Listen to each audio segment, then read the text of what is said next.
Have you ever had an experience where you're full of anxiety and worry, not knowing how you were going to get through it or what the solutions were to the problem at hand? And then later you're able to look back and realize you got through it and you even gained something great from the experience, or were able to see the hand of God helping you along the way.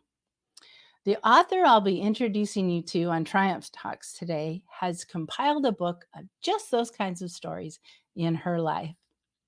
Amy Haggerup was a missionary in Africa for 23 years, followed by 4 years as a collegiate minister at Penn State.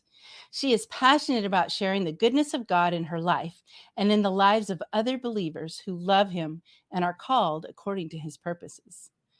Amy's recent book, From Worry to Wonder: Seeing God's Goodness in Life's Rearview Mirror, is a collection of short stories of the trial God allowed in her life and how He brought good from them as she looks back. Amy, thank you so much for coming on Triumph Talks today. Thank you for having me. It's wonderful to be here. Well, you have a phenomenal book, and that is not an exaggeration. I enjoyed it immensely, and I have to say it really has affected me. I am a believer.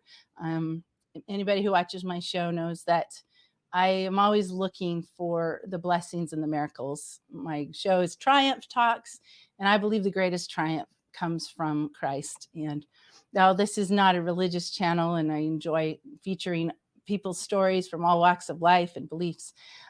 It's always enjoyable to be able to feature a book that resonates so closely to me, um, and my experiences. There's so many times in your book that I would read your stories that you share, and just be so grateful for all that God does for us. And so I think um, that's just a great testament to the power of your stories, and we'll be sharing some of them here today.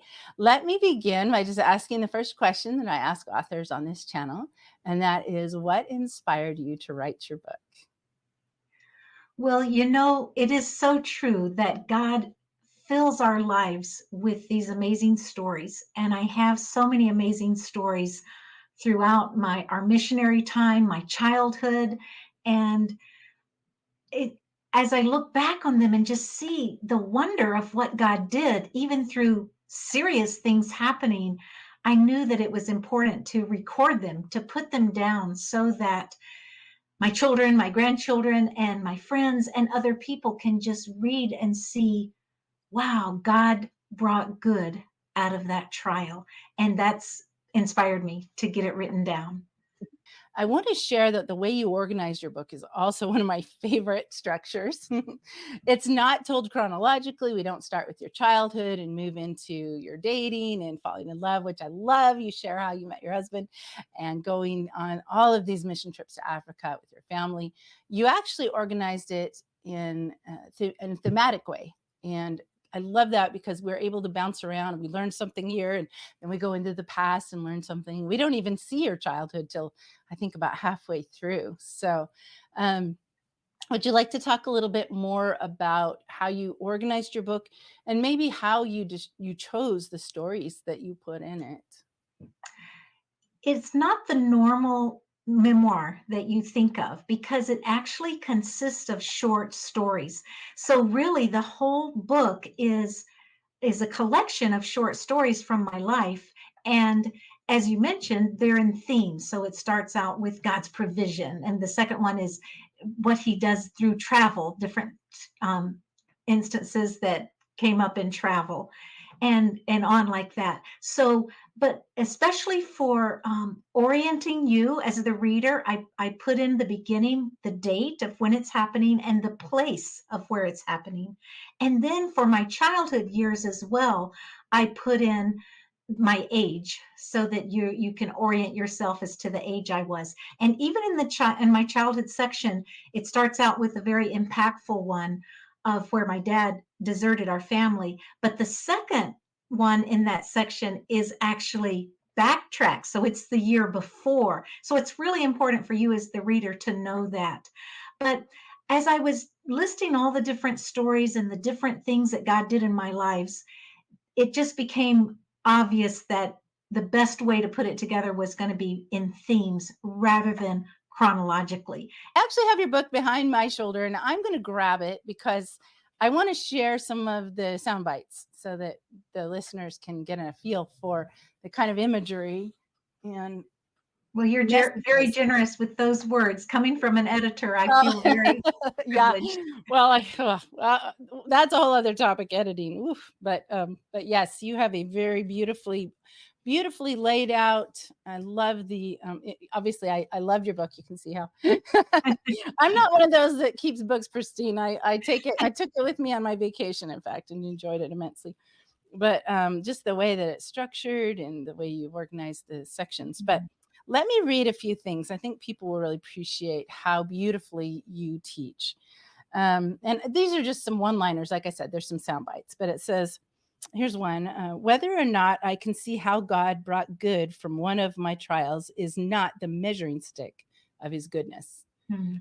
Now that's a thinker right there, but I love it because sometimes we don't see it right away, and that doesn't Mhm. mean he isn't good. It's not the measuring stick. Love that. Oof, that's one of my favorites, and that's just on page 2.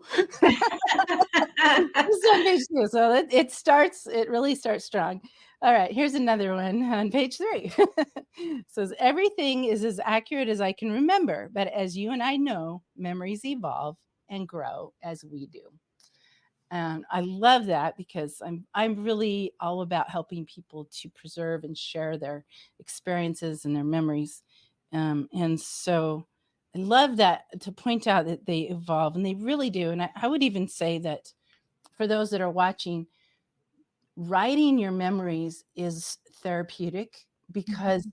it does help them to evolve. So things that were horrible and you have negative feelings about, you start to see the good that has come from it, sometimes just as you write. And I suspect you Mhm. kind of had the good figured out before you started writing. But to say that memories evolve is really amazing. And I think it evolves anyway in that way. I just love that. So another one, got my little sticky notes. All right. Okay, I gotta set this one up just a little bit so people can appreciate it. And you may have to help me with the pronunciation of this. This is an experience where you were sitting with an African woman, and she spoke a language called Amharic. Amharic. Amharic. Okay, thank you. Amharic. Amharic. And so she didn't speak English, but you two became friends. Your babies were playing together, and you were bonding. And so I'm just going to pick up a little part here. It says, the two little boys began to play with a few spoons. Did I pronounce That's that right? correct. Uh-huh. Ribka gave them. I stumbled with my Amharic and improvised with gestures and smiles. We laughed together as we nibbled on kolo, roasted corn, and watched our babies play. In those moments, I forgot about my limited Amharic and majored in the language of friendliness. Love that. Oh, it's just so powerful to see that, how you're able to convey those experiences, and so metaphorically and full of imagery. It's so good. I really would love you to just take a moment and read a little bit from your book. So, um, if you would start, we'll talk more about the story after you read it, but I'll bring up the picture that kind of goes with it. If you would read this excerpt that I have requested. All right. So one of the stories is about a trip that we took, a trek in Ethiopia, where we had to walk and ride mules for 2 days to get into our station. That's what was happening in this story. So we were on a mule trip. I have a little, I think he's 9 months old in this story. I'd have to go back and check. A little baby boy. And we had mules to ride part of the time, and we walked part of the time. And it was about 20 miles over the mountains, something like that. And we would go a full day one day and then a partial day for the other day. And then we were going back into Waka. So this was the partial day, the first day. The second day was all day. So This is starting out the second day. So the second day of our trip, woke up our baby from the sleeping bag beside me and got all loaded up on the mule. And this is where Melanie asked me to read. A herd of skinny cows descended toward us from the other direction. Young boys urged the cattle with cut-off branches to guide them. The herders aimed the cows to one side, which meant they would pass me on my right side, where the forest met the path. The cows approaching us were mooing their displeasure at finding mules and humans on their familiar trail. When the cows reached me, my mule got spooked and swung around to head back up the trail we had just come down. The cinch on the aging saddle gave way, sending the saddle, my baby, and me around the mule's belly. I tensed up, wrapping Benji as best as possible to protect him. I landed on the small of my back on a flat top boulder with Benji on top of me. Pain shot through my back, a pain worse than labor. Worry bolted through my mind. I think my back is broken. Benji's cry pierced the cool morning air, alerting the travelers ahead of us to our plight. Mark dismounted, rushed to my side, and untied the cloth baby carrier. When he lifted our son from on top of me, Benji stopped crying.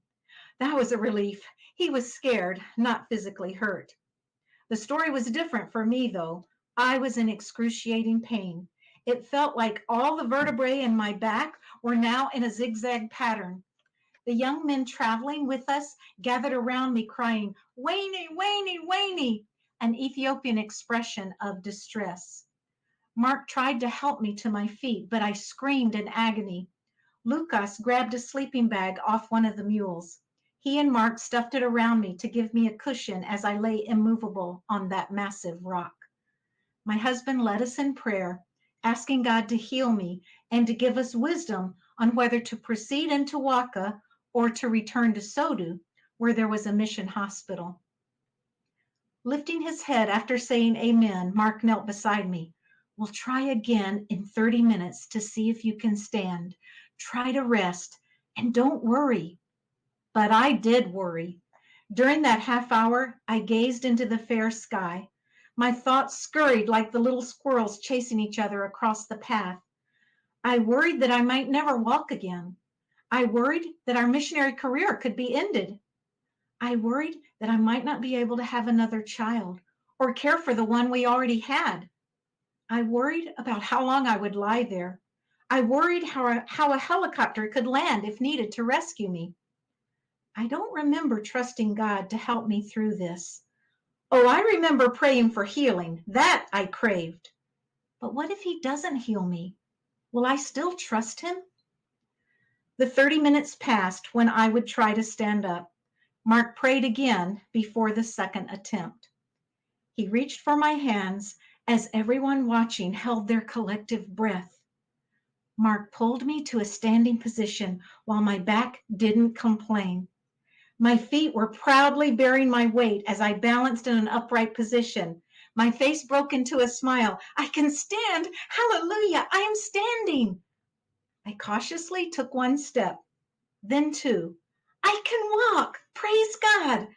Dawit, Lucas, and Galu excitedly trilled their tongues to see me standing and taking tiny steps. I learned later that the trilling was an expression of excitement and happiness often heard at celebrations and weddings. Dawit cut me a solid branch to use as a walking stick, and we decided to go to Waka rather than back to Sodu.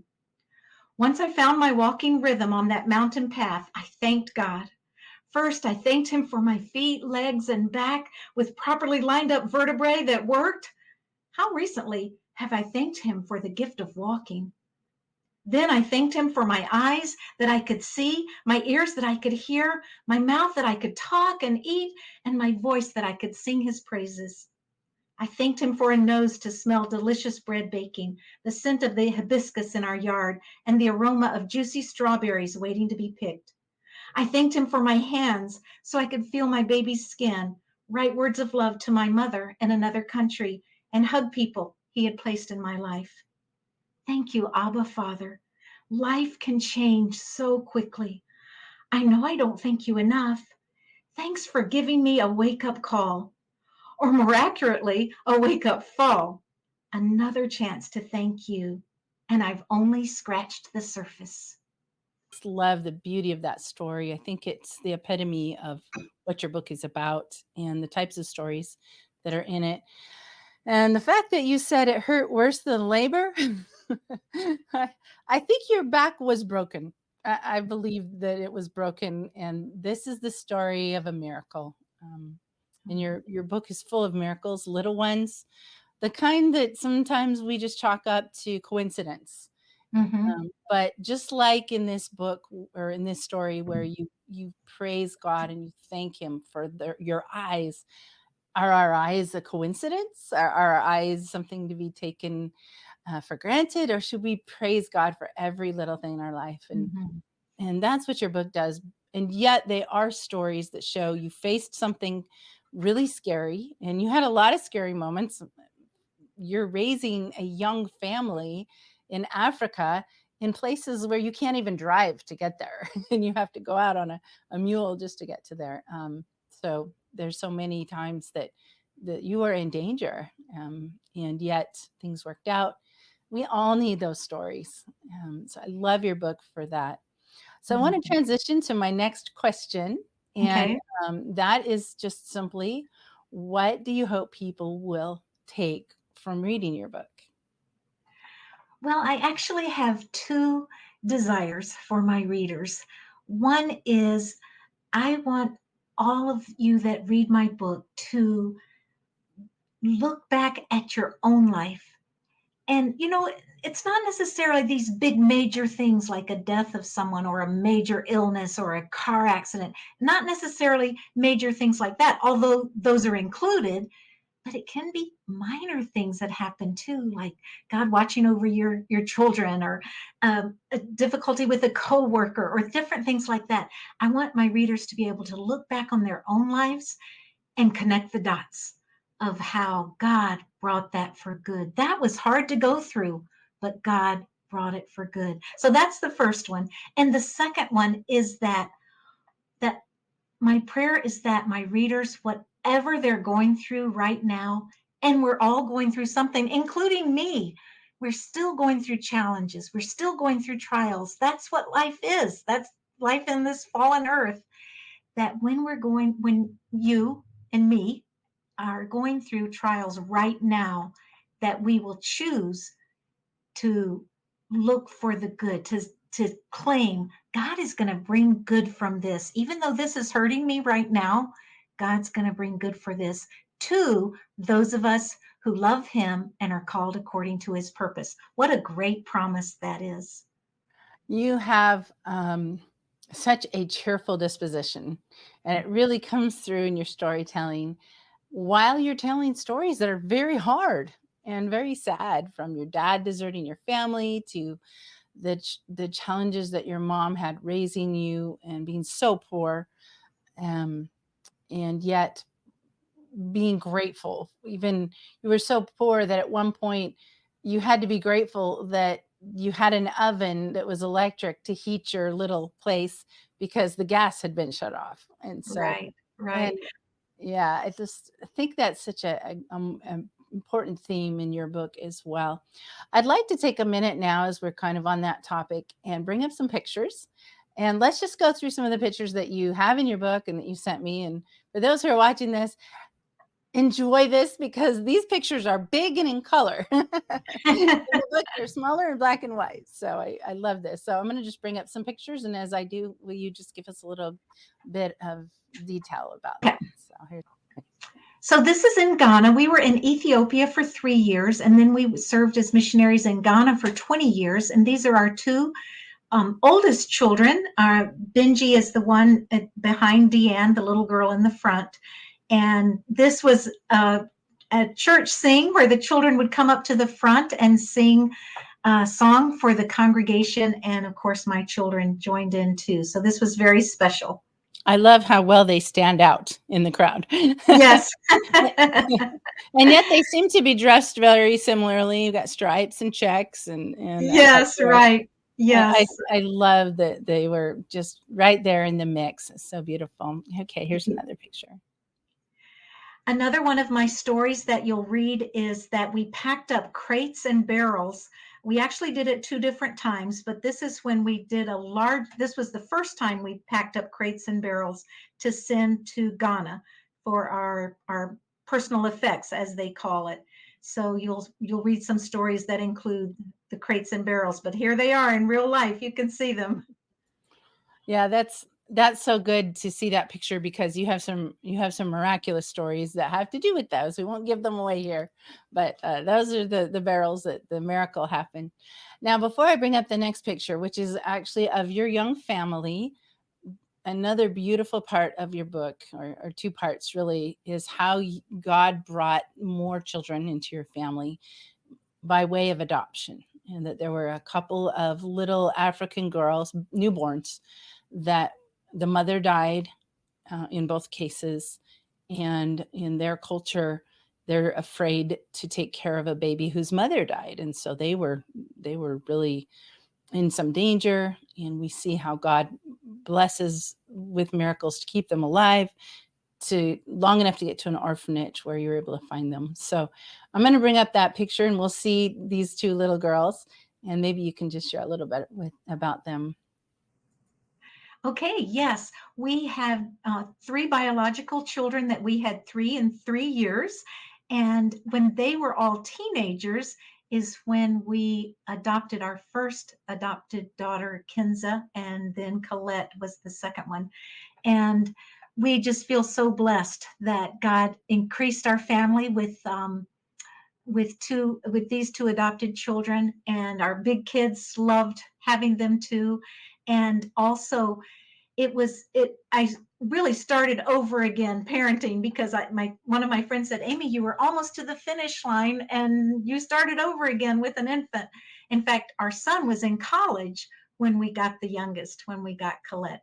I Yeah. will say, though, just for clarification, that in the country we were in, Ghana, it was in northern Ghana that they had that superstition of they're afraid of the child whose mother dies in childbirth. That would not be true in southern Ghana, and it Mm, might be changed even now because yeah. the girls are 30 and 31 now, so it might be changed now.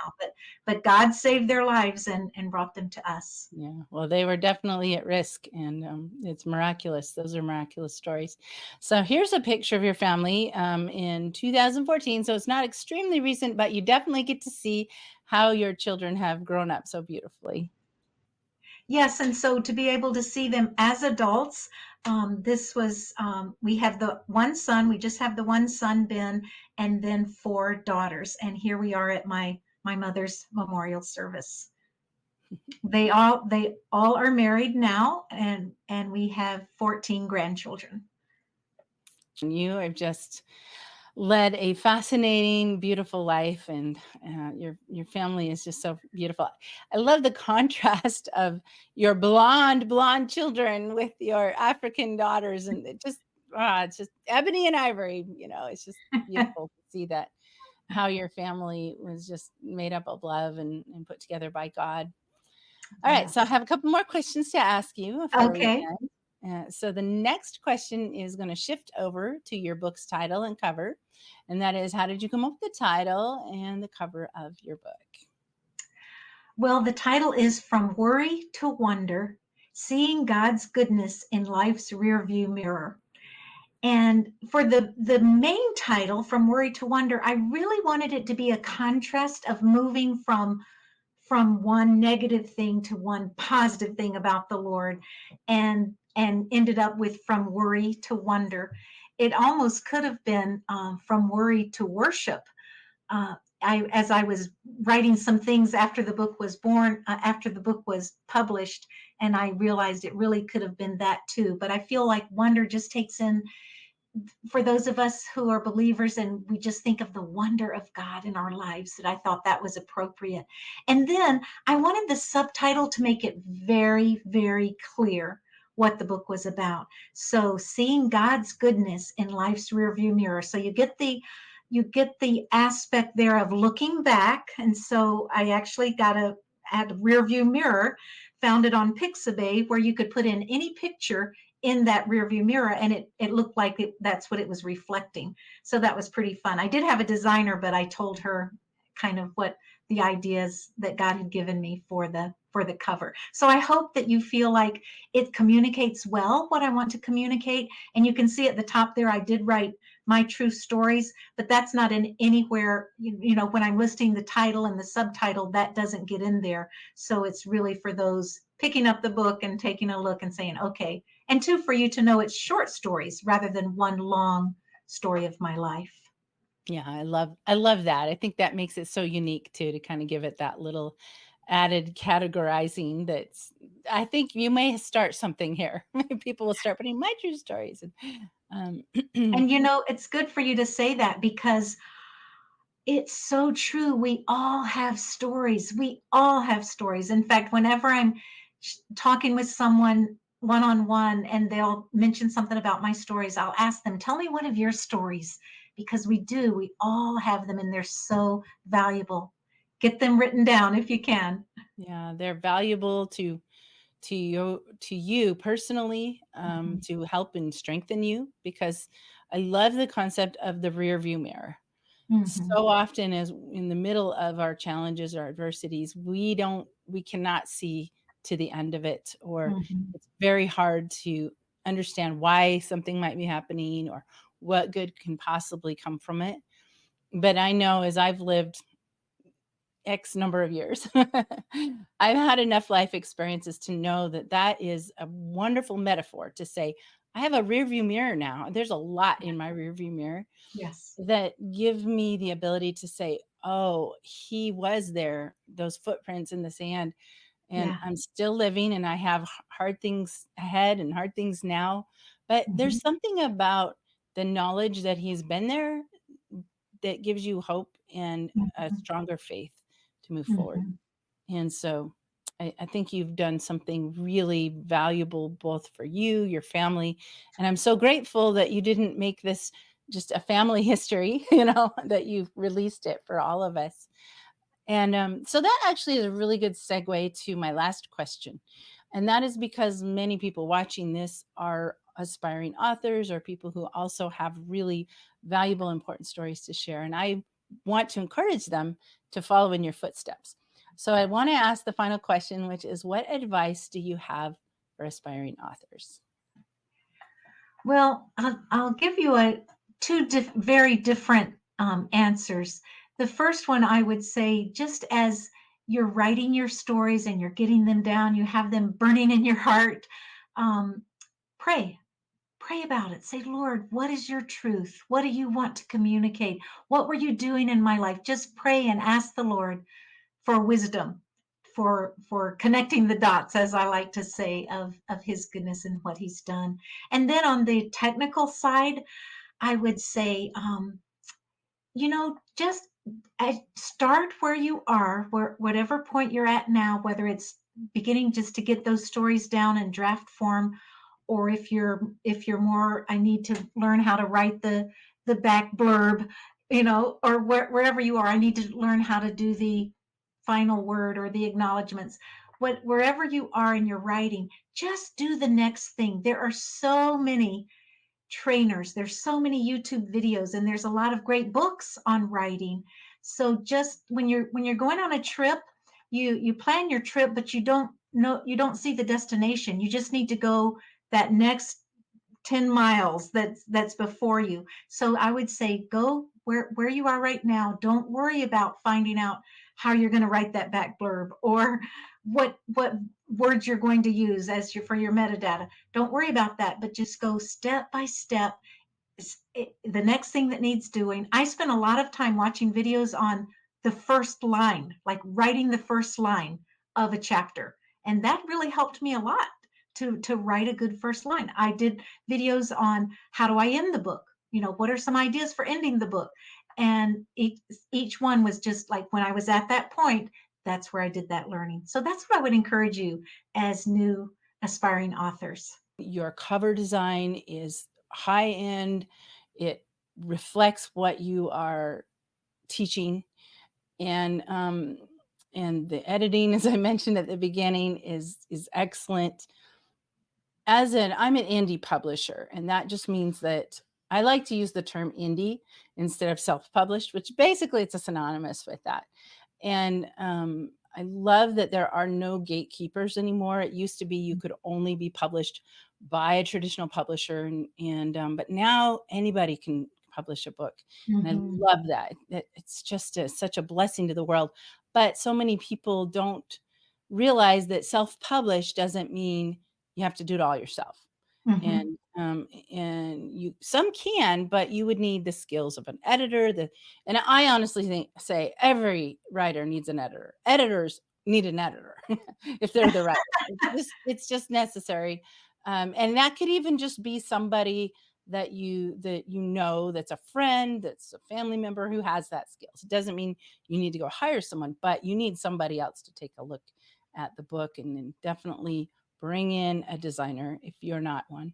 And so I applaud you for going the extra mile to make sure that your book is published with the level of excellence that your stories carry. And As as I think of those things in particular, and I think of your potential audience, I would like to share that I had 3 criteria for my editor as I looked for my editor. Number 1 was that I wanted her to be female because it's a memoir of a woman.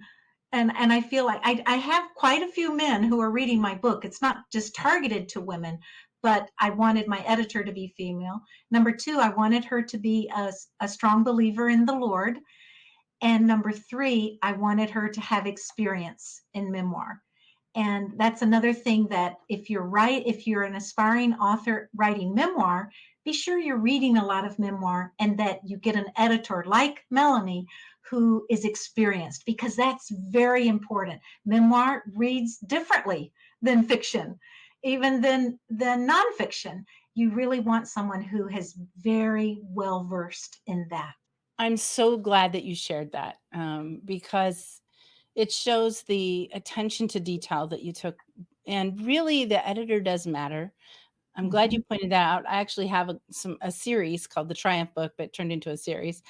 And I've got heroes of veteran stories. And I had somebody that started to edit that book for me, and I got a sample chapter, and I knew immediately that Mhm. that was not the right editor because it went from being very heartfelt and emotional to very academic.